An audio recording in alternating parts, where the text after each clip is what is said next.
ವೇದಿಕೆ ಮೇಲಿರ್ತಕ್ಕಂಥ ನನ್ನ ಎಲ್ಲ ಸಹೋದ್ಯೋಗಿಗಳೇ ಮತ್ತು ತುಂಬ ಪ್ರತಿಷ್ಠಿತ ಸಂಸ್ಥೆಯಾದಂಥ ಪತ್ರಿಕೋದ್ಯಮದ ಎಲ್ಲ ಕಾರ್ಯಕರ್ತರೇ ಮತ್ತು ಎಲ್ಲ ಸ್ನೇಹಿತರೆ, ಇವತ್ತಿನ ದಿವಸ ತುಂಬ ಅಪರೂಪವಾದಂಥ ದಿನ ಇದು ಅಂತ ನಾನು ಭಾವಿಸ್ತೀನಿ.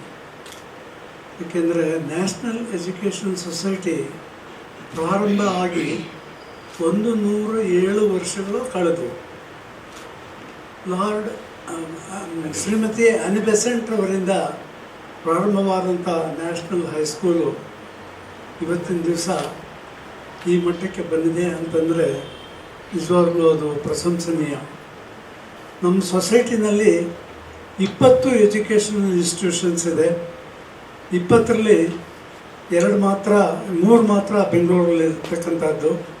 National college Jayanagar, national college Basavanagudi ಮಾತೃ ಸಂಸ್ಥೆ, ಸುಬ್ರಹ್ಮಣ್ಯಪುರದಲ್ಲಿ ಒಂದು ಹೈಸ್ಕೂಲು, ಗೋರಿಬಿದನೂರಿನಲ್ಲಿ ಕಾಲೇಜು, ಬಾಗೇಪಲ್ಲಿನಲ್ಲಿ ಕಾಲೇಜು, ಮುಡಿಯನೂರು ಮತ್ತು ಯಲ್ದೂರು ಅಂತಕ್ಕಂಥ ಶ್ರೀನಿವಾಸಪುರ ತಾಲೂಕಿನಲ್ಲಿ 2 ಹೈಸ್ಕೂಲ್ಗಳು, ಗೋರಿಬಿದನೂರು ತಾಲೂಕಿನ ಹೊಸೂರಿನಲ್ಲಿ ಇರ್ತಕ್ಕಂಥದ್ದು ಒಂದು ಹೈಸ್ಕೂಲ್. ಒಟ್ಟು ಸೇರಿ 20 ಸಂಸ್ಥೆಗಳನ್ನು ನಡೆಸ್ತಾ ಇದ್ವಿ.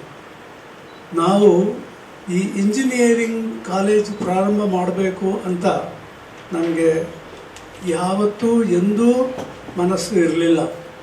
ನಮ್ಮ ಕ್ಷೇತ್ರ ಏನಿದ್ರು ಜನರಲ್ ಎಜುಕೇಷನ್ ಮಾತ್ರ.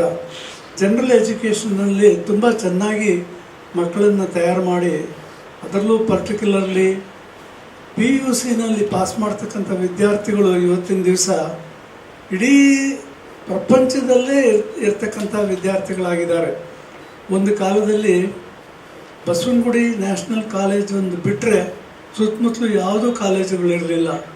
ಅಂಥ ಟೈಮ್ನಲ್ಲಿ ಸಾವಿರಾರು ಜನ ವಿದ್ಯಾರ್ಥಿಗಳು ಕಾಲೇಜಿನಿಂದ ಪಾಸ್ ಮಾಡಿಕೊಂಡು ಇವತ್ತಿನ ದಿವಸ ನೀವು ಪ್ರಪಂಚದ ಯಾವುದೇ ಭಾಗಕ್ಕೆ ಹೋಗಿ old student of national college ಅಂತ ಹೇಳ್ಕೊಳ್ಳುವಂಥವ್ರು ಒಬ್ಬರು ಸಿಗ್ತಾರೆ. ಇಷ್ಟೊಂದು ಬೆಳವಣಿಗೆ ಆಗಿದ್ದರೂ ಕೂಡ ಶೈಕ್ಷಣಿಕವಾಗಿ ನಮ್ಮಲ್ಲಿ ಪ್ರಗತಿ ಸಾಲದೇನೋ ಎಂತಕ್ಕಂಥ ಒಂದು ಭಾವನೆ ನಮ್ಮ ಎಲ್ಲ ಆಫೀಸ್ ಬೇರರ್ಸ್ಗೆ ಉಂಟಾಯಿತು. ಪದಾಧಿಕಾರಿಗಳಿಗೆ, ಶಿಕ್ಷಣ ಕ್ಷೇತ್ರದಲ್ಲಿ ನನ್ನ ಜೊತೆಯಲ್ಲಿ ಕೆಲಸ ಮಾಡ್ತಾ ಇರ್ತಕ್ಕಂಥ ಎಲ್ಲ ಸದಸ್ಯರುಗಳು ಕೂಡ ಸಹ ಇದನ್ನು ಅಭಿಪ್ರಾಯಪಟ್ಟರು. ನಾವು ಈಗಿನ ಕಾಲದ ಶಿಕ್ಷಣ ಕ್ಷೇತ್ರದಲ್ಲಿ ಅದೊಂದು ದೊಡ್ಡ ಪ್ರವಾಹವಾಗಿ ಹರಿತಾ ಇರತಕ್ಕಂಥದ್ದು, ಇಡೀ ದೇಶದಲ್ಲೇ ನಡೀತಾ ಇರತಕ್ಕಂಥ ವಿದ್ಯಮಾನ. ನಾವು ಒಬ್ಬರು ಸೇರಿಕೊಂಡ್ರೆ ಅದರಿಂದ ಏನು ನಷ್ಟ ಆಗೋದಿಲ್ಲ ಎಂತಕ್ಕಂಥದ್ದನ್ನಾಗಿ ಭಾವಿಸ್ಕೊಂಡು ನಾವು ಎಂಜಿನಿಯರಿಂಗ್ ಕಾಲೇಜ್ ಶುರು ಮಾಡಬೇಕು ಅಂತೇಳಿ ಪ್ರಾರಂಭ ಮಾಡಿದ್ದೀವಿ. ಮತ್ತು ನಿಮಗೆಲ್ಲ ಅರ್ಥ ಆಗುತ್ತೆ, ಸ್ವಲ್ಪ ದಿನ ಕಳೆದ ಮೇಲೆ ಬೇರೆ ಬೇರೆ ಎಲ್ಲ ಕಾಲೇಜುಗಳಲ್ಲಿ ಏನೇನು ಶುಲ್ಕಗಳನ್ನು ವಸೂಲು ಮಾಡ್ತಾ ಇದ್ದಾರೆ ಅದರಲ್ಲಿ ಅರ್ಧದಷ್ಟು ಕೂಡ ಇಲ್ಲದಷ್ಟು ನಾವು ಫೀಸನ್ನು ವಸೂಲು ಮಾಡ್ತಾ ಇರ್ತಕ್ಕಂಥದ್ದು ತುಂಬ ಪ್ರಶಂಸನೀಯ ಅಂತ ನಾನು ಭಾವಿಸ್ತೀನಿ. ಇಂಥ ಒಂದು ಹಿನ್ನೆಲೆಯಲ್ಲಿ ನಾವು ನ್ಯಾಷನಲ್ ಕಾಲೇಜ್ ಆಫ್ ಇಂಜಿನಿಯರಿಂಗ್ ಅಂದರೆ ಬರೀ ಡಾಕ್ಟರ್ H. ನರಸಿಂಹಯ್ಯನವರ ಹೆಸರನ್ನು ಅದರ ಜೊತೆಯಲ್ಲಿ ಸೇರಿಸ್ಕೊಂಡಿದ್ದೀವಿ. ಅವರೊಬ್ಬರು ನಿಷ್ಕಾಮ ಕರ್ಮಯೋಗಿಗಳಾಗಿದ್ದಂಥವರು, ಆಲ್ಮೋಸ್ಟ್ ಗಾಂಧೀಜಿಯವರ ಜೀವನ ಚರಿತ್ರೆಗೆ ಸಮನಾಗಿ ಬದುಕಿ ಬಾಳದಂಥವರು. ಅವರ ಕಾಲದಲ್ಲೇ ಈ ಶಿಕ್ಷಣ ಸಂಸ್ಥೆಗಳು ಎಲ್ಲನೂ ಔಟ್ಸೈಡ್ ಶಿಕ್ಷಣ ಸಂಸ್ಥೆಗಳು ಬಸವನಗುಡಿ ಬಿಟ್ಟು ಈವನ್ ಜಯನಗರದಲ್ಲಿ ಕೂತ್ಕೊಂಡಿರೋ ಜಾಗದಲ್ಲಿ ಕೂಡ ಡಾಕ್ಟರ್ H. ನರಸಿಂಹಯ್ಯನವರ ಪಾತ್ರ ಇದ್ದು ಎಲ್ಲ ಶಿಕ್ಷಣ ಸಂಸ್ಥೆಗಳನ್ನು ಕಟ್ಟಿದಂಥ ಪುಣ್ಯಾತ್ಮರು. ಅವರ ಹೆಸರಿನಲ್ಲಿ ಇವತ್ತಿನ ದಿವಸ ನಾವು ಇದನ್ನು ಶುರು ಮಾಡ್ತಾ ಇದ್ದೀವಿ. ನಿಮ್ಮೆಲ್ಲರ ಒಂದು ಸಹಕಾರ ಮತ್ತು ಪ್ರೋತ್ಸಾಹ ಇದಕ್ಕೆ ಸಿಗಬೇಕು ಅಂತ ಮತ್ತೊಮ್ಮೆ ನಿಮ್ಮನ್ನೆಲ್ಲರನ್ನೂ ನಾನು ಪ್ರಾರ್ಥಿಸ್ಕೊಳ್ತಾ ನನ್ನ 2 ಮಾತನ್ನು ಉಪಸಂಹಾರ ಮಾಡಿಕೊಳ್ತೀನಿ. ವೆಂಕಟೇಶ್ವರರೆಡ್ಡಿ ಅಂತ ಆನರರಿ ಸೆಕ್ರೆಟರಿ ಆಗಿ ನ್ಯಾಷನಲ್ ಎಜುಕೇಷನ್ ಸೊಸೈಟಿಯಲ್ಲಿ ಕೆಲಸ ಮಾಡ್ತಾ ಇದ್ದೀವಿ. ನಾವು ಏನು ನಮ್ಮ ಅಧ್ಯಕ್ಷರ ಒಂದು ಜೊತೆಯಲ್ಲಿ 1.5 ವರ್ಷದ ಕೆಳಗೆ ಈ ಒಂದು ಸಮಸ್ಯೆಯ ಚುಕ್ಕಾಣಿಯನ್ನು ಹಿಡಿದಿದ್ದೇವೆ. ಹಿಂದೆ ನಾವು ಬರೀ ಗವರ್ನಿಂಗ್ ಕೌನ್ಸಿಲ್ ಮೆಂಬರ್ಸ್ ಆಗಿದ್ದು ನಾವೆಲ್ಲರೂ, ಈಗ ಹೆಲ್ಮ್ ಆಫ್ ಅಫೇರ್ಸಲ್ಲಿ ಆಫೀಸ್ ಬೇರರ್ಸ್ ಆಗಿದ್ದೀವಿ. ಎಲ್ಲರ ಒಂದು ನಮ್ಮ ಆಫೀಸ್ ಬೇರರ್ಸ್ನೆಲ್ಲರ ಒಮ್ಮತದ ಮೇರೆಗೆ ಡಾಕ್ಟರ್ HN ಹೆಸರಲ್ಲಿ ಇಂಜಿನಿಯರಿಂಗ್ ಕಾಲೇಜ್ ಮಾಡೋಣ ಜಯನಗರದಲ್ಲಿ ಅಂತ ನಾವು ಪ್ರಯತ್ನ ಪಟ್ಟಾಗ ನಮ್ಮ ಏನು ಈಗ ನಮಗೆ ನಮ್ಮದೇ ಆದ ಅಲ್ಯುಮಿನಿಸ್ ಇದ್ದಾರೆ. ಈಗ ನಮ್ಮ present higher education minister Sudhakar ಅವರು ನಮ್ಮ ಕಾಲೇಜಿನ ಅಲ್ಯುಮಿನಿ. ಬಾಚನಗುಡಿಯಲ್ಲಿ PUC 2 ವರ್ಷ ಮಾಡಿ ಹಾಸ್ಟೆಲಲ್ಲೇ ಇದ್ದವರು ನರಸಿಂಹಯ್ಯನವ್ರ ಜೊತೆಯಲ್ಲಿ. ಅವ್ರನ್ನ ಮೀಟ್ ಮಾಡಿದ್ವಿ, ಈ ಥರ ಮಾಡೋಣ ಅಂತ. ಹಾಗೆ ಹೈಯರ್ ಎಜುಕೇಷನ್ನ ಅಡಿಷನಲ್ ಚೀಫ್ ಸೆಕ್ರೆಟರಿ ಆದ ಸ್ವೀಕಾರ ಅವ್ರನ್ನ ಕಾಂಟ್ಯಾಕ್ಟ್ ಮಾಡಿದ್ವಿ, ನಾವು ಈ ಥರ ಮಾಡಬೇಕು ಅಂತಿದ್ದೀವಿ ಅಂತ. ಅವರು ಒಪ್ಪಿಗೆ ಕೊಟ್ಟರು. ಇಮಿಡಿಯೇಟಾಗಿ ವಿತಿನ್ 1 ವೀಕಲ್ಲಿ ನಮಗೆ AICTಯಿಂದ ಇದು VTUಯಿಂದ ಅಪ್ರೂವಲ್ ಕೊಡಿಸಿದ್ರು. ಅದು ಕೊಟ್ಟಾದ್ಮೇಲೆ ನಾವು AICTಗೆ ಅಪ್ಲೈ ಮಾಡ್ಕೊಂಡ್ವಿ. ಅಲ್ಲಿ ನಮಗೆ ನಮ್ಮದೇ ಆದ ನಮ್ಮ ನ್ಯಾಷನಲ್ ಎಜುಕೇಷನ್ ಸೊಸೈಟಿಯ ಅಲ್ಯುಮಿನಿಯಾದ ಸೀತಾ, ಇವರು TL ಸೀತಾರವರು, ಅವರು AICT ಚೇರ್ಮನ್ ಆಗಿದ್ದಾರೆ.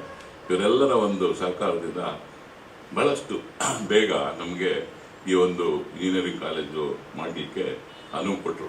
ಇಲ್ಲಿ ನಾವು ಕಂಪ್ಯೂಟರ್ ಸೈನ್ಸ್ಗೆ 120 ಸೀಟು, ಇನ್ಫಾರ್ಮೇಷನ್ ಸೈನ್ಸ್ಗೆ 120 ಸೀಟು, ಆರ್ಟಿಫಿಷಿಯಲ್ ಇಂಟೆಲಿಜೆನ್ಸ್ಗೆ 60 ಸೀಟು, ಜೊತೆಗೆ ಎಲೆಕ್ಟ್ರಾನಿಕ್ಸ್ಗೆ 60 ಸೀಟು, 360 ಸೀಟ್ ಇಂಜಿನಿಯರಿಂಗ್ ಕಾಲೇಜ್ಗೆ ಅನುವು ಮಾಡಿಕೊಟ್ರು. ಜೊತೆಗೆ MCA 120 ಸೀಟು ಮತ್ತು MBA 120 ಸೀಟು AICTಯಿಂದ ಅಪ್ರೂವಲ್ ಆಗಿ ಬಂದು ಈಗಾಗಲೇ ಅಡ್ಮಿಷನ್ಸ್ ಕೂಡ ಸ್ಟಾರ್ಟ್ ಮಾಡಿದ್ದೇವೆ. ಮುಂದಿನ ಈ ಒಂದು ಏನು ಸೀಟ್ ಮ್ಯಾಟ್ರಿಕ್ ಬರುತ್ತೆ, CET ಅದರಲ್ಲಿ ನಮ್ಮ ಹೆಸರು ಕೂಡ ಈಗಾಗಲೇ ಬಂದಿದೆ. ಸೊ CETಯಿಂದ ಕೂಡ ಬರ್ತಾರೆ, COMEDKಯಿಂದನೂ ಬರ್ತಾರೆ, ಜೊತೆಗೆ ಮ್ಯಾನೇಜ್ಮೆಂಟ್ ಸೀಟ್ ಕೂಡ ಈಗಾಗಲೇ ನಾವು ಫಿಲಪ್ ಮಾಡ್ತಾ ಇದ್ದೀವಿ.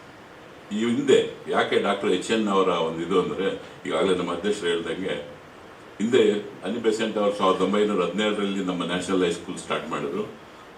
ತದನಂತರದಲ್ಲಿ ನಮ್ಮ ಡಾಕ್ಟರ್ H. ನರಸಿಂಹಯ್ಯವರು ಹೊಸೂರಿಂದ ಬಂದು ಇಲ್ಲಿ ಓದಿ, ಇಲ್ಲೇ ಅಧ್ಯಾಪಕರಾಗಿ, ಇಲ್ಲೇ ಪ್ರಾಂಶುಪಾಲರಾಗಿ, ಹಾಗೆ ನಮ್ಮ ಬೆಂಗಳೂರು ಯೂನಿವರ್ಸಿಟಿಯ ಉಪಕುಲಪತಿಗಳಾಗಿ, ಹಾಗೆ ಅವರು ವಿಧಾನ MSc ಆಗಿ ಕೂಡ ಕೆಲಸ ಮಾಡಿದ್ದಾರೆ. ಅವರ ಒಂದು ಸೇವೆ ನಿಸ್ವಾರ್ಥವಾಗಿತ್ತು. ಅವರು ನಮ್ಮದೇ ಆದ ಹಾಸ್ಟೆಲ್ನಲ್ಲಿ ಒಂದು ರೂಮಲ್ಲಿ ಬರೀ ಚಾಪೆ ಮೇಲೆ ಮಲ್ಕೊಂಡು ಜೀವನ ಮಾಡಿ ಗಾಂಧಿವಾದಿಗಳಾಗಿದ್ದರು. ಅವರು ಭಾಳಷ್ಟು ಎಜುಕೇಷನ್ ಜೊತೆಗೆ ಎಸ್ಪೆಷಲಿ ಕಲ್ಚರಲ್ ಆಕ್ಟಿವಿಟೀಸ್ ಇರ್ಬೋದು, ಡ್ರಾಮಾ ಇರ್ಬೋದು, ಅದಕ್ಕೆಲ್ಲ ನಿಮಗೆಲ್ಲ ಗೊತ್ತಿದೆ. ಬಸವನಗುಡಿ ಕಾಲೇಜ್ ಅಂದರೆ ಕೆಲವರು ನಾಟಕ ಇದಕ್ಕೆ ನಾಟಕದ ಕಾಲೇಜು, ರ್ಯಾಂಕ್ಗಳ ಕಾಲೇಜ್ ಅಂತಲೇ ಹೆಸರಿದೆ. ಹಿಂದೆ ಸುಮಾರು ಇವತ್ತಿನ ಇದೊಂದು ಪ್ರಜಾವಾಣಿ ಕಟ್ಟಿಂಗ್ ನೋಡ್ತಾ ಇದ್ವಿ, ಒಂದು 12 ರ್ಯಾಂಕ್ ಬರೀ ಬಸವನಗುಡಿಗೆ ಬರ್ತಾ ಇತ್ತು, ಒಂದು ಕಾಲ ಇತ್ತು. ಆ ನಿಟ್ಟಿನಲ್ಲಿ ಬಂದಿದೆ. ಜೊತೆಗೆ ಅವರು ಹಳ್ಳಿಗಳಲ್ಲಿ ಒಂದು ಫ್ರೀ ಎಜುಕೇಷನ್ ಕೊಡಬೇಕು ಅನ್ನೋ ನಿಟ್ಟಿನಲ್ಲಿ ಇಲ್ಲಿ ಫೀಸು ತಗೊಂಡು ಅದನ್ನು ಸಬ್ಸಿಡೈಸ್ ಕೊಟ್ಟು ಫೀಸೆಲ್ಲ ಕಡಿಮೆ ಮಾಡಿ ಬಾಗೇಪಲ್ಲಿ, ಗೌರಿಬಿದನೂರು, ಹೊಸೂರು, ಮುಡಿನೂರು ಅಂತ ಹೇಳ್ಬಿಟ್ಟು ಮುಳಬಾಗಿಲು ತಾಲೂಕಲ್ಲಿದೆ, ಎಳ್ದೂರು ಅನ್ನೋದು ಶ್ರೀನಿವಾಸಪುರ ತಾಲೂಕಲ್ಲಿದೆ, ಗೌರಿಬಿದನೂರು ತಾಲೂಕು ಹೊಸೂರಲ್ಲಿ, ಎಲ್ಲನೂ ಓಪನ್ ಮಾಡಿ ಭಾಳಷ್ಟು ಜನಕ್ಕೆ ಹೆಲ್ಪ್ ಆಗಿದೆ. ಪ್ರಪಂಚದಾದ್ಯಂತ ನಮ್ಮ ಅಲ್ಯುಮಿನಿಗಳಿದ್ದಾರೆ. ಫಾರ್ ಎಕ್ಸಾಂಪಲ್ ನಾವು ಈ ಬಿಲ್ಡಿಂಗಲ್ಲಿ ಕೂತಿದ್ದೀವಲ್ಲ, ಇದಕ್ಕೆ BV ಜಗದೀಶ್ ಸೈನ್ಸ್ ಸೆಂಟರ್ ಅಂತ, ಅವರು ಬೆಂಗಳೂರು ಅಮೆರಿಕಾದಲ್ಲಿ ಖ್ಯಾತ ಉದ್ಯಮಿ ಅವರು ಈ ಒಂದು ಡೊನೇಷನ್ ಮಾಡಿ ಈ ಒಂದು ಬಿಲ್ಡಿಂಗ್ ಕಟ್ಟಿದ್ದಾರೆ. ಆ ನಿಟ್ಟಿನಲ್ಲಿ ಬೇಕಾದಷ್ಟು ನಿನ್ನೆ ತಾನೇ ನಮಗೊಬ್ಬರು ವರೇಕಲ್ನ ವೈಸ್ ಚೇರ್ಮನ್ ಗುರುರಾಜ್ ಅಂತ ನಮ್ಮಲ್ಲಿ ಬಂದಿದ್ದರು. ಅವರೆಲ್ಲ ಒಂದು ಇದು ಕೂಡ ಇದೆ. ನಾವು ಈ ಒಂದು ಕಾಲೇಜ್ ಮಾಡ್ತಾ ಇದ್ದೇವೆ ಅಂದಾಗ ನಮ್ಮ ಒಂದು ಏನು ಬಿಲ್ಡಿಂಗ್ಗಳು ಇನ್ಫ್ರಾಸ್ಟ್ರಕ್ಚರ್ ಡೆವಲಪ್ಮೆಂಟ್ ಮಾಡಲಿಕ್ಕೆ ಭಾಳಷ್ಟು ಉತ್ತೇಜನಗಳು LIC ಆಫ್ ಇಂಡಿಯಾದವರು ಮ್ಯಾನೇಜಿಂಗ್ ಡೈರೆಕ್ಟರ್ ಮೊನ್ನೆ ಜಗನ್ನಾಥ್ ಅಂತ ಬಂದಿದ್ದರು. ಅವರು ಕೂಡ ನಿಮ್ಗೆ ಯಾವ ಥರದ ಫೆಸಿಲಿಟೀಸ್ ಬೇಕಾದರೂ ಮಾಡಿಕೊಡ್ತೀವಿ, ನಿಮ್ಮ ಒಂದು ಸಮಸ್ಯೆ ಇಲ್ಲಿ ಆಗಿರ್ಬೋದು, ಹಳ್ಳಿಗಳಲ್ಲಾಗಿರ್ಬೋದು ಮಾಡ್ತೀವಿ ಅಂತ ಹೇಳ್ಬಿಟ್ಟು ಮುಂದೆ ಬಂದಿದ್ದಾರೆ.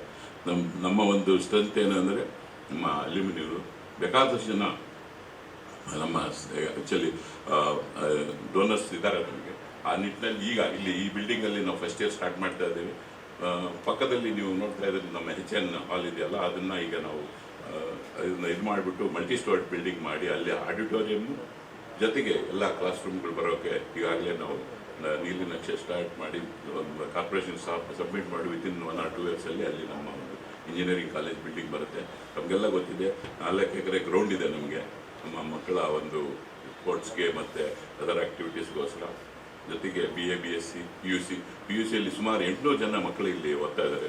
ನ್ಯಾಷನಲ್ ಕಾಲೇಜ್ ಜಯನಗರ ಅಂದರೆ ಅದಕ್ಕೆ ಆದ ಒಂದು ಒಂದು ಇದಿದೆ.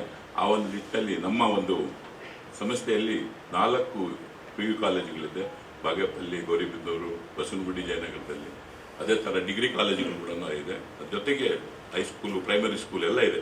ಸುಮಾರು 13,000 ಜನ ಸ್ಟೂಡೆಂಟ್ಸ್ ನಮ್ಮ ಒಂದು ಸಂಸ್ಥೆಗಳಲ್ಲಿ ಈಗಾಗಲೇ ಓದ್ತಾ ಇದ್ದಾರೆ.